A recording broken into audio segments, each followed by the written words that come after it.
Hey, what is going on, guys? It's the SS Ultimate Goku back in another video, and today I'm going to be talking about the news that came out. Um, it's going on a week now when the announcement officially happened, and the Undertaker, uh, greatest character of all time,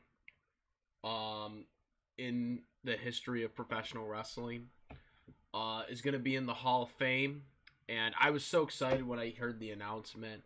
And rightfully so. I mean, it made sense. They're going to Dallas, Texas this year at WrestleMania.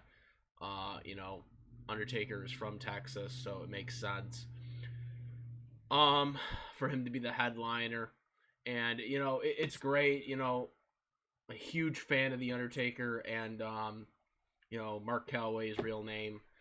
But I mean, that character, the Dead Man character, was just everyone knows it, everyone loves it. It's iconic. Um, and I remember him as a kid. I mean that's just how old I am. But that's how long this guy's been around for. I mean,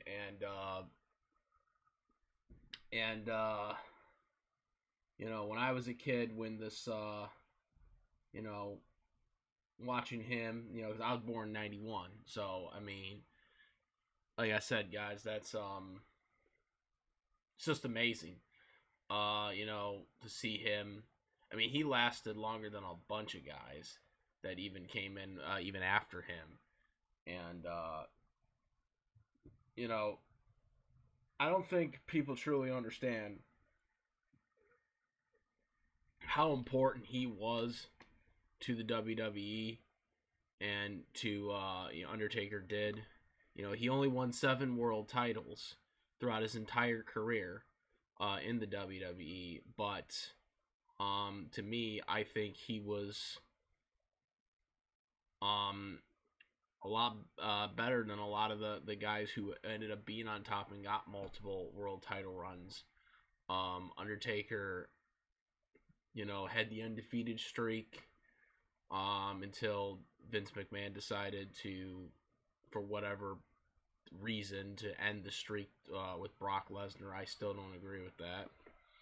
I think that streak should have continued, and if the streak had been intact for the rest of his career, there was so much more for the streak to have. The streak the streak lasting for the rest of his career would have made more sense. To keep marketing on that marquee, and it just lost the luxury after they brought him back for WrestleMania after he was no longer undefeated anymore. But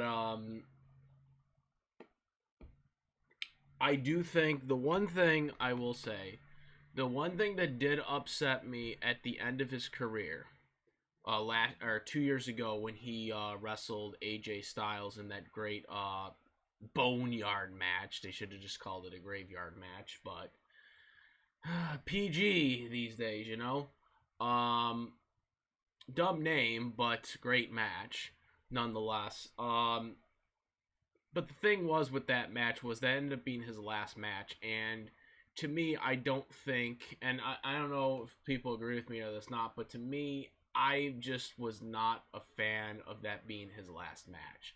I was not a fan of it because I felt like Undertaker should have gone out in like an actual match, like a standard, in the ring match, not like, the boneyard match. I just, and I know a lot of people like the match. I'm not saying that it wasn't a great match. I just feel like something like the character that Undertaker was, and the years that he had wrestled for the WWE, and doing what he had been doing, I felt like him going out in the ring with the fans, millions of fans, cheering on, and obviously COVID kind of screwed that up. I do believe AJ Styles and The Undertaker would have wrestled a one-on-one match had the COVID pandemic not happened. Had the pandemic, or at least not happened until after WrestleMania. Had it not happened until after WrestleMania, I think Undertaker would have had a standard match with AJ Styles at WrestleMania, but unfortunately, because of the COVID pandemic, that pretty much screwed that up, and they had to do it, without a crowd. Because WrestleMania that year was without a crowd. And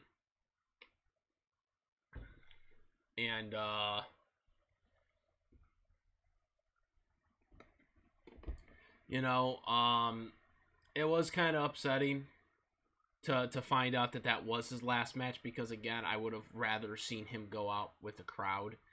But I can't say that it was not a poetic ending for him to, win a match in, literally a graveyard, because that's where he won, his gimmick being a dead man.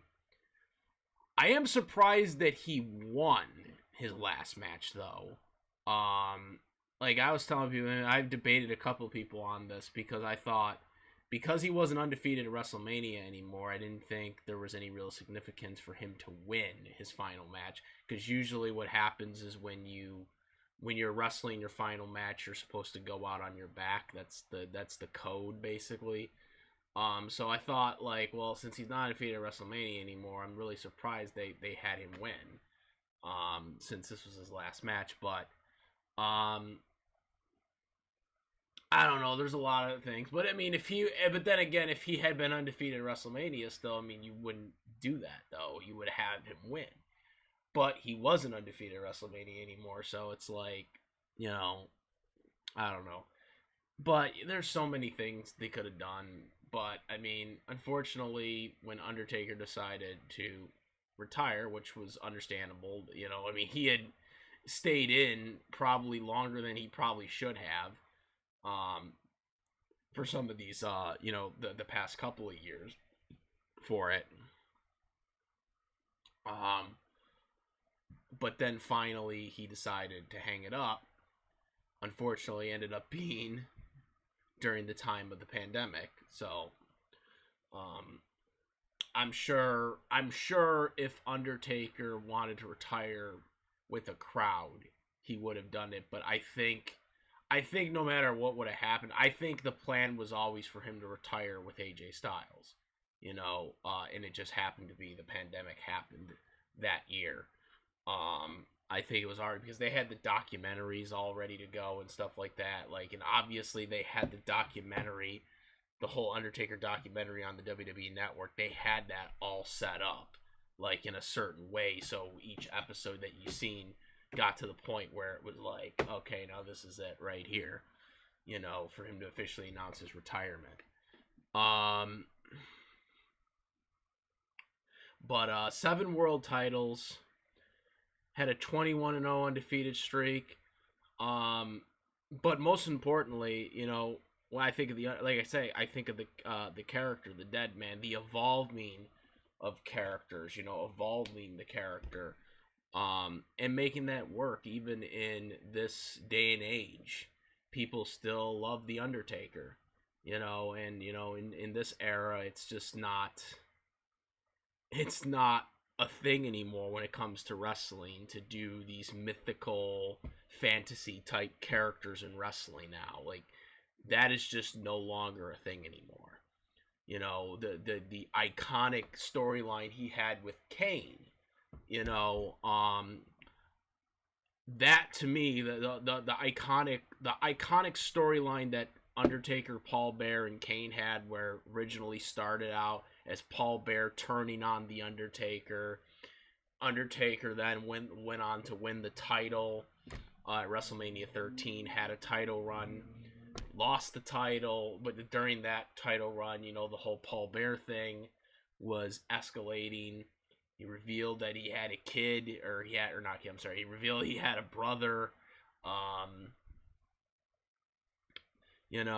and then he lost the title. They kind of slowed it down there, and then the next month, Kane is revealed, and you got that storyline. I mean and then that's a 6-month build to WrestleMania 14. They don't touch each other. Well, Kane, hits him a couple times throughout the storyline, but Undertaker and Kane, they don't really like touch each other in terms of wrestling a match until WrestleMania 14.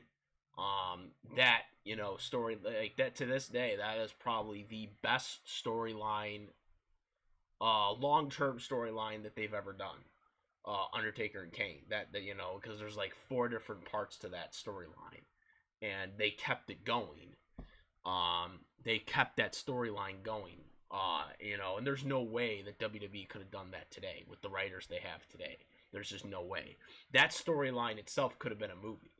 The Undertaker and Kane storyline. That storyline could have been an actual movie storyline because of how good written it was, but it just happened to be a storyline of 2 wrestlers going to ultimately wrestle each other in a wrestling match. That's how good that storyline was. And but that's the thing. When I think of the Undertaker, I mean, the wrestling is there, and everyone loves, his wrestling, obviously. But the character, the promos, and the mystique, you just don't have that in wrestling anymore. You don't. Even with some of the, the wrestlers of today that everyone loves, Daniel Bryan, CM Punk, obviously big fans of them. I wear the merch and stuff like that. But those guys are mostly known for their wrestling, which is great. You want to be known for wrestling in a wrestling company, but the character that goes along with it, you can have a successful character and be a great wrestler. Undertaker had all of it. He had everything. He had the wrestling, he had the character, the dead man, that whole fictional thing, which is just not a thing now anymore, with characters. Vince used to always do the cartoony type characters, sometimes to a detriment, most of the time, that is, I should say. But when he got it right with the character, though, when he did get it right for a character, and he had the right wrestler to do it, it was a home run. And that was the thing with Undertaker. You give that character to any other person besides Mark Calloway, that character probably is dead after a couple of months. Mark Calloway, the Undertaker, he made that character work. He made that gimmick work with his style, and he just absolutely morphed it and evolved it as the years went by, and changes happened with, the way things were. And it just was remarkable. It was remarkable to see it, and I think that will be the lasting image. It's not so much about the 7 world titles. Obviously, I loved when he was world champion. The 7 world titles. It's not about the streak, because everyone always asks what the legacy of The Undertaker will be. I think the legacy of The Undertaker will be the mystique of that character. The mystique and being able to evolve that character. Now, a lot of people have suggested that they want to have Undertaker be the sole inductee for the Hall of Fame. I'm not totally opposed to that, but I think when it comes to the Hall of Fame, I don't think it should just be one person, and I think that would set a precedent where it's like, oh, well, we can do this for everybody, for future ones. So I'm not really for doing solo Hall of Fames for one person, but if there was one person to ever get a solo inductee, it would probably be The Undertaker, because he's been there for 30 years. And this Mark Calloway, considering the fact that prior to him joining the WWE, he was in WCW, and Ole Anderson literally said that, he would never draw a dime. And he goes to the WWE and proves his ass wrong. And The Undertaker is born, and You know, 30 years later, WrestleMania streak later, 7 world champions later, I'm pretty sure Undertaker has drawn way more than not only a dime, but he's probably drawn over $10 billion of a dime, if you know what I mean, for that company. Um, you know, people still love that character. So I'm very happy for this. In terms of who's going to induct the Undertaker into the Hall of Fame, obviously, unfortunately, Paul Bear is passed away. Obviously, so I guess the next logical person would probably be Kane. Um, but also there is Bruce Pritchard, who I don't think people are talking about as much. He was the original manager for the Undertaker for I think for about a month before Paul Bear took over. I think that is a possible candidate too. I don't think a lot of people are talking about him since he wasn't with him as that long as the manager for the Undertaker. Um, but I would still probably say Kane. I know Kane's the mayor of Knoxville, but that would probably be the one I'd think if he's available. Um, but yeah, my favorite. I mean, there's so many matches. I know the time when Undertaker was part of the ministry, I was freaked out by him as a kid, though. I will say, when he used to start sacrificing people. Yeah, I was like freaking like 8 years old. I was like, oh, they freaking sacrifice. That was not a good time. That was not a good time. Yeah, he freaked me out during that time when he was the evil when he was the evil Undertaker. The evil Undertaker that used to sacrifice people, stuff like that. Oh my god, as a kid, I was like, no, no. Oh man, it was a horror time during those times. But signature moment. I think. I mean, when I got older and started seeing him wrestle, when I was older and during the Ruthless Aggression era, and he beat Batista, I thought that was a great moment. When he came back, as a dead man, and he started raining havoc. Obviously, I was hoping that one day he'd get the world title again, and he ended up winning the world heavyweight title for the first time. The title, the not the WWE title, but the world heavyweight title. He won that title, and against Batista, I was so happy. And then, of course, a month later, he, injured his bicep and had to forfeit the title. That really upset me. And there's so many great. I mean, there's so many. The Shawn Michaels match, obviously, everyone loves that match. But I don't know. There's so many different ones to pick from.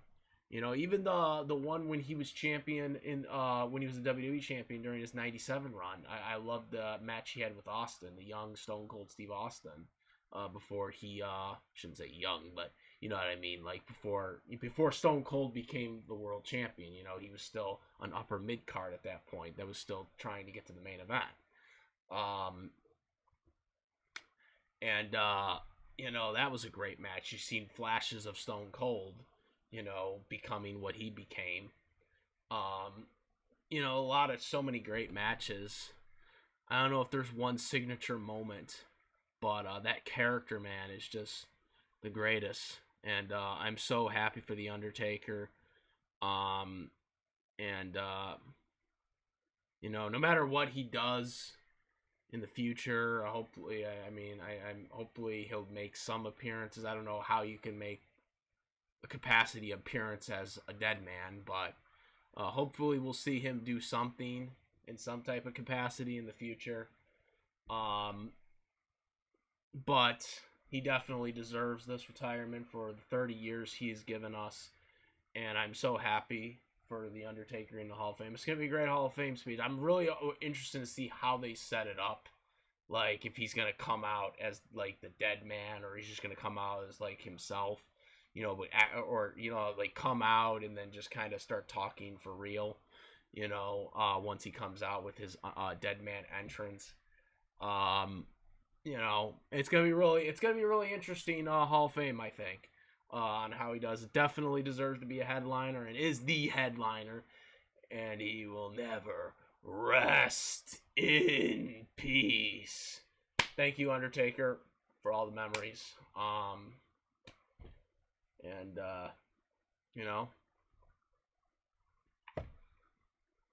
this will be great. It'll be great. Comment, rate. If you like this video, my videos, please subscribe. What's one of your great memories? What do you think will be the signature? I would like to know also, what do you guys think is the signature Undertaker moment? A match, streak, championship, what? Let me know what you guys think. I'm out of here. I am the Ultimate Goku. I'm out of here. Peace.